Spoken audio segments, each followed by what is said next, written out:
Hello friend, नमस्कार। स्वागत है आपका एक बार फिर से राठौर इंग्लिश क्लासेस में। फ्रेंड्स, आज हम लिटरेचर से जुड़ा हुआ एक और इम्पोर्टेंट टॉपिक करेंगे और ये है सरोजनी नायडू की बायोग्राफी।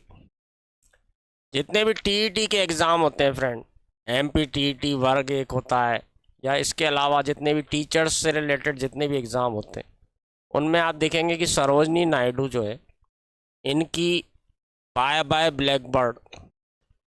फ्रेंड, सरोजनी नायडू ने काफ़ी अच्छी पोएम्स लिखी हैं और ये बहुत सारे एनसीईआरटी के और टीईटी के एग्ज़ाम्स के सिलेबस में ये रहता है।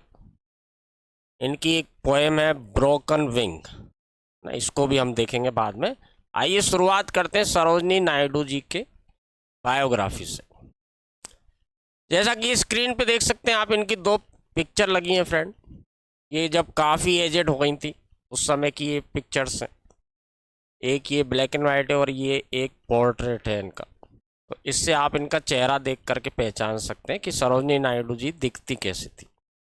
2 पिक्चर्स और देख सकते हैं फ्रेंड, ये यंग जब थी उस समय की पिक्चर है और ये उनकी फैमिली के साथ में पिक्चर है। तो 2, 5, 10 पिक्चर हम जिस पोएट या राइटर के बारे में पढ़ रहे हैं उनको देख लेना चाहिए, ताकि हम उन्हें पहचान सकें, इमेजिन कर सकें कि वो दिखते कैसे थे वास्तविक जीवन में। आइए फ्रेंड, शुरुआत करते हैं सरोजनी नायडू जी के जीवन परिचय के बारे में। तो इनका जन्म हुआ था फ्रेंड 13 फरवरी 1879 1879 को हैदराबाद, इंडिया में इनका जन्म हुआ था। हैदराबाद जो आंध्र प्रदेश में पड़ता है। इनकी मृत्यु फ्रेंड 2 मार्च 1949 को, यानी आज़ादी के लगभग 2 साल के बाद लखनऊ में हुई थी। ये वहाँ की गवर्नर थी उस समय।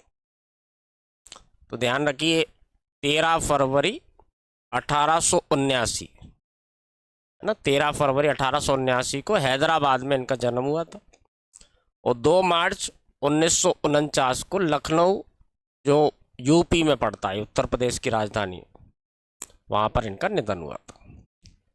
इनके पिता फ्रेंड अघोरनाथ चट्टोपाध्याय, एक्चुअल में इनका सरनेम जो है चट्टोपाध्याय था। सरोजनी नायडू जी का भी यही, शादी से पहले इनका यही सरनेम था, अघोरनाथ चट्टोपाध्याय।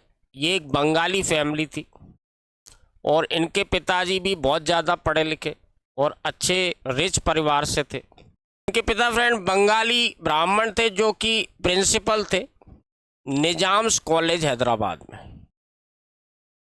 ना, निजाम्स कॉलेज हैदराबाद में प्रिंसिपल का काम करते थे, बंगाली परिवार। इससे आप अंदाज़ा लगा सकते हैं कि ये बहुत ही पढ़े लिखे परिवार से थी, रिच परिवार से थी, यानी कि अच्छे समृद्ध लोग थे। इनकी माता जी फ्रेंड बरादा सुंदरी देवी चट्टोपाध्याय, ये पूरा नाम, बरादा सुंदरी देवी चट्टोपाध्याय। और इनकी माँ भी फ्रेंड पोएट थी, कविता लिखती थी लेकिन बंगाली भाषा में लिखती थी। तो साहित्य ने विरासत में प्राप्त हुआ। जैसा मैंने आपको बताया कि पिता इनके काफ़ी पढ़े लिखे थे और प्रिंसिपल थे। उस ज़माने में प्रिंसिपल होना किसी कॉलेज का बहुत बड़ी बात होती थी। इसलिए सरोजनी नायडू जी की एजुकेशन बहुत हाई लेवल की एजुकेशन रही।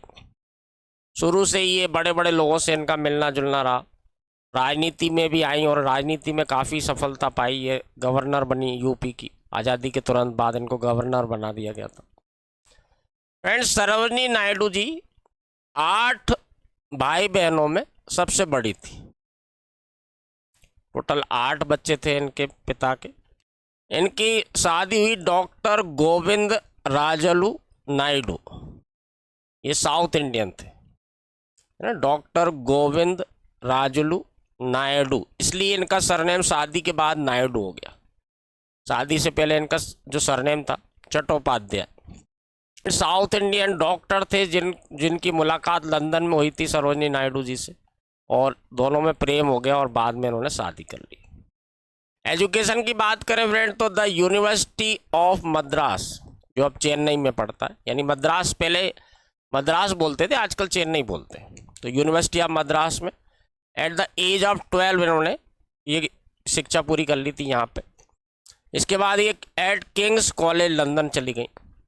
जो हैदराबाद के निज़ाम थे उन्होंने इनको छात्रवृत्ति दी थी और इस छात्रवृत्ति के कारण वो लंदन पढ़ने चली गई। किंग्स कॉलेज लंदन में इन्होंने पढ़ाई की। इसके बाद गर्टन कॉलेज कैम्ब्रिज से भी इन्होंने पढ़ाई की। साहित्य में इनकी रुचि थी तो इनकी सारी पढ़ाई साहित्य से हुई। और निज़ाम के परिवार से, यानी निज़ाम जो वहाँ के हैदराबाद के निज़ाम थे, इनके पिताजी भी निज़ाम के कॉलेज में प्रिंसिपल थे, तो उन्होंने इनको आगे पढ़ने के लिए छात्रवृत्ति दी थी और इस कारण से ये लंदन गई और वहाँ पे इन्होंने पढ़ाई की। शादी के बाद इनके 5 बच्चे हुए, जिनमें एक पद्मजा जो है, इनके बारे में हम बाद में पढ़ेंगे, जिन्होंने इनको भी गवर्नर बनाया गया था। ये भी राजनीति में सक्रिय थे। सरोजनी नायडू जी राजनीति में भी कंटिन्यूसली सक्रिय रहीं। इंग्लैंड में रहने के दौरान भी राजनीति में सक्रिय रहीं और इंडिया भी जब आती थी तो इंडियन नेशनल कांग्रेस, उस समय जो जितने भी बड़े बड़े नेता थे, नेहरू थे, गांधी जी थे, इनसे मुलाकात होती थी। ये सारे आंदोलन में इन्होंने भाग लिया। भारत छोड़ो आंदोलन हो, सविनय अवज्ञा आंदोलन हो, इसके अलावा गोलमेज सम्मेलन, राउंड टेबल कॉन्फ्रेंस जितनी भी हुई उनमें भी इनने पार्टिसिपेट किया। यानी ये राजनीति में काफ़ी सक्रिय रही। तो फ्रेंड्स, सरोजनी नायडू जैसे मैंने आपको बताया कि पहली महिला थी जो इंडियन नेशनल कांग्रेस की अध्यक्ष बनी थी, फर्स्ट वुमेन प्रेसिडेंट। इसके बाद जब देश आज़ाद हुआ तो जैसे ही देश आज़ाद हुआ 1947 में इन्हें गवर्नर बना दिया गया उत्तर प्रदेश का, और ये अपने अंतिम समय तक वहाँ पर गवर्नर के रूप में काम करती रही। जैसा कि मैंने आपको बताया कि सरोजनी नायडू जी की रुचि पोएम लिखने में थी, पोएट थी, बहुत अच्छी कवयित्री थी और केवल इंडिया नहीं बल्कि विदेशों तक में इनका नाम था। महात्मा गांधी जी ने इनको नाम दिया था the Nightingale of India, Bharat की बुलबुल ना, द नाइटिंगेल ऑफ इंडिया। ये सरोजनी नायडू जी को कहा जाता है। इस बहुत ही इम्पोर्टेंट पॉइंट है और ये महात्मा गांधी जी ने कहा था। फ्रेंड्स, सरोजनी नायडू जी ने जो कविताएं लिखी है उसमें बच्चों की पोएम्स हैं, नेचर यानी प्रकृति की पोएम्स हैं, इसके अलावा पैट्रियोटिक थीम्स पर भी इन्होंने कविताएं लिखी हैं और लव एंड डेथ इनके जो थीम रहती है इनकी कविताओं की वो सभी तरह की है। यानी बच्चों के लिए लिखी हैं, देशभक्ति के ऊपर लिखी हैं, लव एंड डेथ है ना, प्रेम और मृत्यु, प्रकृति के ऊपर भी इन्होंने कहा है। तो ये सारी इनके थीम्स रही हैं। एक और ख़ास बात है फ्रेंड, इन्होंने एक मुस्लिम फिगर जो थे इमाम हुसैन, इनके ऊपर भी पोइट्री लिखी है जो बहुत कम देखने को मिलता है अपने इंडिया में। तो ये भी एक चीज़ है जो ध्यान रख सकते हैं आप। फ्रेंड्स, सरोजनी नायडू जी के पिता यानी जो इनका परिवार था ये बंगाली थे। इनका पैतृक गांव जो है ये ब्रह्म गांव, ये विक्रमपुर में आता है, विक्रमपुर डिस्ट्रिक्ट में आता है। जो आज की बात करें तो बांग्लादेश में आज़ादी से पहले यानी जो बंगाल का विभाजन हुआ ना, उसके बाद फिर आधा आधा हिस्सा अलग हो गया, पश्चिम बंगाल अलग हो गया, पूर्व बंगाल अलग हो गया और आज़ादी के बाद विभाजन हो गया।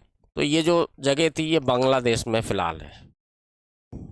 जैसा मैंने आपको बताया फ्रेंड कि सरोजनी नायडू जी के पिता बहुत पढ़े लिखे थे और उस ज़माने में आप ये देख सकते हैं कि doctorate of science Edinburgh university से ये पढ़ के आए थे। और ये आज के ज़माने में भी हम बात करें तो विदेश पढ़ने जाना इतना आसान नहीं है। एक मिडिल क्लास या लोअर क्लास के लिए तो ये लगभग असंभव सा है आज के दिन में भी। उस ज़माने में अगर कोई पढ़ाई करने के लिए विदेश जा रहा है तो आप समझ सकते हैं कि कितनी बड़ी बात रही होगी। डॉक्टरेट ऑफ साइंस इन्होंने किया था एडिनबर्ग यूनिवर्सिटी से, अघोरनाथ चट्टोपाध्याय जो इनके पिताजी थे। बाद में फिर ये मद्रास कॉलेज में प्रिंसिपल के रूम में काम करते रहे। सरोजनी नायडू जी के भाई वीरेंद्र नाथ चट्टोपाध्याय ये राजनीति में सक्रिय रहते थे और वॉलंटरीली काम करते थे। हरेंद्र नाथ इनके एक और भाई थे, ये कवि रहे, ड्रामाटिस्ट रहे है ना, और एक्टर का काम भी किया उन्होंने। फ्रेंड, जैसा कि हम शुरुआत में देख चुके हैं सरोजनी नायडू जी शुरू से ही पढ़ाई में बहुत अच्छी थी और पोएम, पोइट्री, लिटरेचर इनसे उनका बहुत जुड़ाव रहा। मैट्रिकुलेशन जब इन्होंने बहुत अच्छे नंबरों से पास कर लिया तो जो निज़ाम थे मीर महबूब अली खान, इन्होंने स्कॉलरशिप दी और इनसे कहा कि आप जाके अब आगे की पढ़ाई लंदन से करिए। तो पहले ये किंग्स कॉलेज लंदन में गई, वहाँ से इन्होंने पढ़ाई की। इसके बाद गर्टन कॉलेज कैम्ब्रिज से भी आगे की पढ़ाई की। ये सारी पढ़ाई का खर्चा हैदराबाद के जो निज़ाम थे मीर महबूब अली खान ना, इन्होंने ये पूरा खर्चा उठाया था। लंदन में रहने के दौरान ही फ्रेंड एक साउथ इंडियन व्यक्ति थे, पेदीपति गोविंद राजलू नायडू। ये फिजिशियन थे, डॉक्टर थे, है ना। नाम थोड़ा सा साउथ का थोड़ा सा अलग रहता है, तो नाम याद करने की कोशिश करें। पेदीपति गोविंद राजलू नायडू, इनकी मुलाकात हुई। उस समय इनकी काफ़ी कम उम्र थी, 19 ईयर्स की थी केवल। दोनों में प्रेम हो गया, लेकिन दोनों की कास्ट अलग अलग थी। हालांकि दोनों के परिवार बहुत पढ़े लिखे थे और इस तरह की कुरीतियों को नहीं मानते थे कि जाति वगैरह की। आजकल इंटरकास्ट मैरिज तो आजकल फिर भी थोड़ा सा कॉमन है। उस ज़माने में इंटरकास्ट मैरिज मतलब एक बहुत बड़ी बात होती थी, समाज से विद्रोह करना पूरा। लेकिन चूंकि परिवार पढ़ा लिखा था, संपन्न थे, इसलिए कोई खास बाधा नहीं आई और दोनों ने शादी कर ली। चूँकि सरोजनी नायडू जी का झुकाव जो है राजनीति में काफ़ी रहा शुरू से ही। लंदन में पढ़ने के दौरान भी वो काफ़ी राजनीति में सक्रिय रहती थी वहाँ पर। और जब भी इंडिया आती थी तो यहाँ के सारे बड़े बड़े नेताओं से मिलना, कांग्रेस के अधिवेशन में जाना, जितने भी आंदोलन होते थे, क्विट इंडिया मूवमेंट हो रहा है ना, सविनय अवज्ञा आंदोलन, दांडी यात्रा, सब में ये शामिल रही आगे बढ़ चढ़ के। परिवार में इस तरह का माहौल था, इसलिए इनकी जो डॉटर थी पेदीपति पद्मजा, ये भी धीरे धीरे करके राजनीति में, यानी कि जो भारत की जो लड़ाई थी, स्वतंत्रता आंदोलन थे, उसमें ये शामिल रही। देश आज़ाद होने के बाद फ्रेंड इनकी पुत्री जो थी, इन्हें वेस्ट बंगाल का गवर्नर बनाया गया था। जैसे ही देश आज़ाद हुआ वेस्ट बंगाल का इनको गवर्नर बनाया।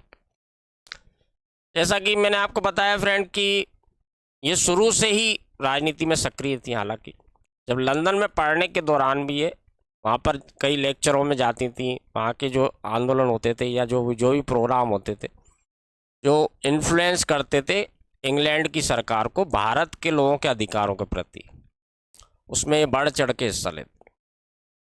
1905 में जब बंगाल का विभाजन हुआ, उसके बाद ये राजनीति में और ज़्यादा सक्रिय रूप से शामिल हो गई, है ना। 1905 में जब बंगाल का विभाजन हुआ, 1905 में ये बहुत बड़ी एक त्रासदी मानी जाती है। 1905 में जब बंगाल का विभाजन हुआ, बंगाली लोग इससे बहुत ज़्यादा नाराज़ थे और इसका एक बहुत बड़ा रीज़न था फ्रेंड कि बंगाल को इस तरह से बांटा गया कि एक तरफ मुस्लिम ज़्यादा हो गए और एक तरफ हिंदू ज़्यादा हो गए। और इसका उद्देश्य यही था कि आपस में लड़ते रहे और अंग्रेज सरकार के खिलाफ कोई ना बोल पाए, है ना। बांटो और राज करो की जो नीति है अंग्रेजों की। इसके बाद से सरोजिनी नायडू जी राजनीति में बहुत ज़्यादा बढ़ चढ़ के हिस्सा लेने लगे, यानी बहुत सक्रिय रूप से सक्रिय राजनीति में आ गए। इन तस्वीरों में आप देख सकते हैं फ्रेंड, ये गांधी जी के साथ में ये खड़ी हुई हैं। यहाँ पे आप देख सकते हैं ये भी गांधी जी के साथ में। ये जो आंदोलन, जितने भी आंदोलन हुए हैं, भारत छोड़ो आंदोलन, सविनय अवज्ञा आंदोलन, दांडी यात्रा, या इस तरह के और भी बहुत सारे आंदोलन रहे, इनमें इन्होंने बढ़ चढ़ के हिस्सा लिया।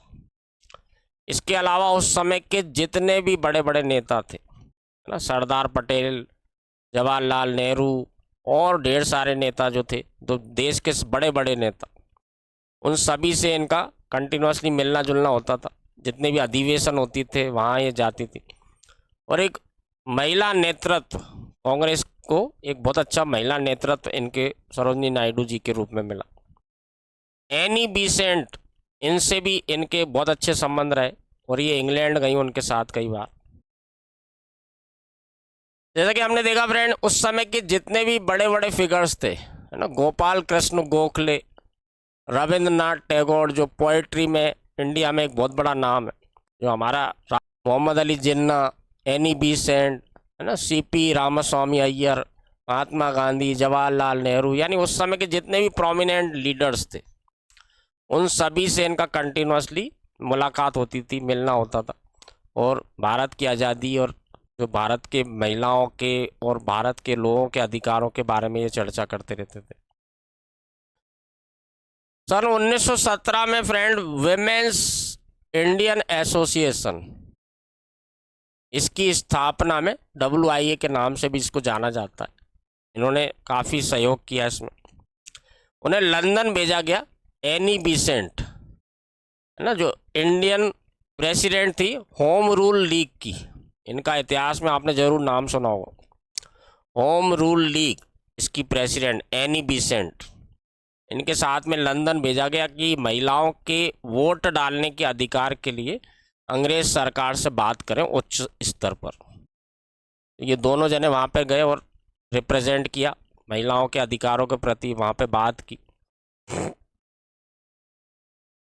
फ्रेंड, सरोजनी नायडू जी के जीवन के बारे में अगर एक एक बात पढ़ी जाए तो मुझे लगता है कि हमको 4 वीडियो भी बनाएंगे तो कम पड़ेंगे, क्योंकि उन्होंने इतने सारे काम किए, इतने सारी उपलब्धियां हैं, और क्योंकि वो भारत के आज़ादी के आंदोलन में शामिल रहीं। लेकिन मेरी कोशिश ये है कि हम उन खास पॉइंट्स को ज़्यादा ध्यान दें जो हमारे एग्ज़ाम के नज़रिए से ज़्यादा इम्पोर्टेंट है। तो 1925 में 1925 में सरोजनी नायडू जी को अध्यक्ष चुना गया इंडियन नेशनल कांग्रेस का।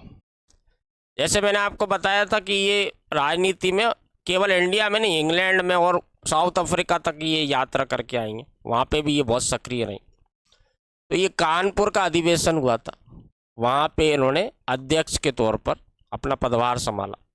1929 में फ्रेंड ये साउथ अफ्रीका भी गई और वहाँ पे इन्होंने अध्यक्षता की ईस्ट अफ्रीकन इंडियन कांग्रेस की, है ना, ईस्ट अफ्रीकन इंडियन कांग्रेस, इसकी अध्यक्षता उन्होंने की 1929 में साउथ अफ्रीका में। फ्रेंड, ब्रिटिश सरकार ने इन्हें द केसर हिंद इस उपाधि से सम्मानित किया जब भारत में प्लेग फैला था, है ना। प्लेग फैलने के दौरान इन्होंने यहाँ के लोगों के लिए जो काम किए, जो उनकी सेवा की, और आगे बढ़ चढ़कर जो है, जो जितने भी भारतीय लोग थे जो प्लेग से पीड़ित थे उनको मेडिकल सहायता पहुँचाना, उनकी हेल्प करना, बहुत तरह के काम इन्होंने किए। ब्रिटिश सरकार ये देख के भी बहुत खुश थी और इसके कारण इन्हें केसर हिंद यो मेडल से सम्मानित किया गया। हिस्ट्री में फ्रेंड आप राउंड टेबल कॉन्फ्रेंस के बारे में अक्सर पढ़ते हैं, तो ये पहला जो राउंड टेबल कॉन्फ्रेंस हुई थी, उसके बाद फिर दूसरी हुई थी, इन दोनों में ये शामिल थी और मदन मोहन मालवीय जी और गांधी जी के साथ में इन्होंने रिप्रेजेंट किया था विमेंस को। जैसा कि हम सब जानते हैं फ्रेंड कि नमक के खिलाफ, है ना, दांडी यात्रा निकाली गई थी, जो नमक पर प्रतिबंध लगा दिया था अंग्रेज सरकार ने। तो ये मदन मोहन मालवीय जी, जवाहरलाल नेहरू और महात्मा गांधी जी के साथ इन्होंने दांडी यात्रा में जो शामिल हुई और इसके कारण इनको जेल भी भेजा गया। सविनय अवज्ञा आंदोलन जो हुआ था फ्रेंड, है ना, सिविल डिसोबीडियंस मूवमेंट कहते हैं जिसको, इसमें भी महात्मा गांधी जी के साथ इन्होंने बढ़ चढ़ के हिस्सा लिया और फिर से इनको जेल जाना पड़ा। 1942 में भारत छोड़ो आंदोलन हुआ फ्रेंड, क्विट इंडिया मूवमेंट, इसमें भी इन्होंने पार्टिसिपेट किया और फिर से इनको जेल में डाल दिया गया। इन्होंने फ्रेंड 12 साल की उम्र में एक प्ले लिखा था जिसका नाम था माहिर मुनीर। ये पर्शियन प्ले था। जब हैदराबाद के निजाम ने इसको पढ़ा तो वो बहुत प्रभावित हुए और उन्हें ये समझ में आ गया कि ये एक्स्ट्रा ऑर्डिनरी टैलेंट की महिला है, और उम्र आप बहुत देख सकते हैं कि बहुत कम उम्र थी उस समय, और इसी से प्रभावित होकर के उन्होंने इनके लिए स्कॉलरशिप दी और इनको कहा कि अब तुम आगे की पढ़ाई लंदन से करो। आइए फ्रेंड, अब सरोजनी नायडू जी के जो इम्पोर्टेंट वर्क्स हैं, है ना, जो इन्होंने रचनाएं की, उनको देख लेते हैं एक बार। 1905 में इनका फर्स्ट कलेक्शन ऑफ पोएम्स आया जिसका नाम था द गोल्डन थ्रेशोल्ड। ये नाम जरूर याद रखिए, द गोल्डन थ्रेश होल्ड 1905, जब बंगाल का विभाजन हुआ था। इस तरह से भी याद कर सकते हैं आप। ये फर्स्ट कलेक्शन था। फ्रेंड्स, एक बुक प्रकाशित हुई थी जिसका नाम था the feather of the dawn, है ना, the feather of the dawn. अब इसमें खास क्या है कि ये लिखी तो 1927 में थी सरोजनी नायडू जी के द्वारा, लेकिन ये उस समय प्रकाशित नहीं हुई थी। जो बाद में इसको एडिट किया गया और इसको प्रकाशित किया गया इनकी मृत्यु के बाद 1961 में। इनकी जो पुत्री थी पद्मजा नायडू, इन्होंने उसे प्रकाशित करवाया। तो नाम ध्यान रखना, the feather of the dawn. ये पोस्टुमसली यानी इनकी मृत्यु के बाद 1961 में प्रकाशित करवाया गया था इनकी पुत्री पद्मजा नायडू के द्वारा। एंड सरोजनी नायडू जी पूरी जिंदगी भारत की आज़ादी के लिए संघर्ष करती रहीं। कांग्रेस में बढ़ चढ़ के इन्होंने भाग लिया, अध्यक्ष भी रहीं, और इसी के परिणाम स्वरूप जैसे ही देश आज़ाद हुआ 1947 में, इनको उसी समय जो है उत्तर प्रदेश का गवर्नर बना दिया गया। और वहीं पर रहते हुए फ्रेंड 1949 को इनको दिल का दौरा पड़ा और 2 मार्च 1949 को इनकी मृत्यु हो गई। पता है फ्रेंड कि सरोजनी नायडू जी का जीवन में इतनी सारी घटनाएं हुई हैं, अगर हर घटना को हम देखेंगे तो ये कम से कम 2 से 3 या हो सकता है 4 वीडियो भी कम पड़ जाए। लेकिन हम एग्ज़ाम के नज़रिए से, मेरा मानना है कि हम उतनी चीज़ें पढ़ें जितना हम याद रख सकें, क्योंकि ढेर सारे राइटर हैं और ढेर सारे पोइट हैं, उनकी रचनाएं, तो इतनी सारी चीज़ें याद करना कई बार मुश्किल हो जाता। तो मैंने इम्पोर्टेंट पॉइंट्स को ही छांट के आपके सामने लाया हूँ ताकि आप उनको अच्छे से याद कर सकें। आइए सरोजनी नायडू जी के इम्पोर्टेंट वर्क्स को एक बार अच्छे से देख लेते हैं। तो 1905 में द गोल्डन थ्रेशोल्ड ये पब्लिश हुई थी यूनाइटेड किंगडम में, यानी यूके में। इसके बाद 1912 में द बर्ड ऑफ टाइम, है ना, ये songs of life, death and the spirit, ये पब्लिश हुई लंदन में। ये जैसे मैंने बोला लंदन में इनका आना जाना काफ़ी लगा रहा, पढ़ाई भी इन्होंने लंदन से की, वहाँ की राजनीति में काफ़ी सक्रिय रही। तो शुरू की जो चीज़ें, क्योंकि ये इंग्लिश में लिखती थी तो इसलिए इंग्लैंड में प्रकाशित करवाना ज़्यादा बेहतर समझा इन्होंने। फ्रेंड्स, 1917 में द ब्रोकन विंग, ये हमारे सिलेबस में, जैसा कि मैंने शुरुआत में आपको बताया था, songs of love, death and the spring और द गिफ्ट ऑफ इंडिया, ये सब प्रकाशित हुए 1917 में। 1916 में इन्होंने मोहम्मद जिन्ना एन एम्बेसडर ऑफ यूनिटी, ये बुक भी प्रकाशित हुई। 1943 में फ्रेंड द सेप्टर्ड फ्लूट, इसमें सॉन्ग्स ऑफ इंडिया, इलाहाबाद, है ना, किताबिस्तान, ये पोस्टुमसली पब्लिश हुई थी, यानी लिखी भले ही 1943 में थी लेकिन प्रकाशित इनकी मृत्यु के बाद हुई।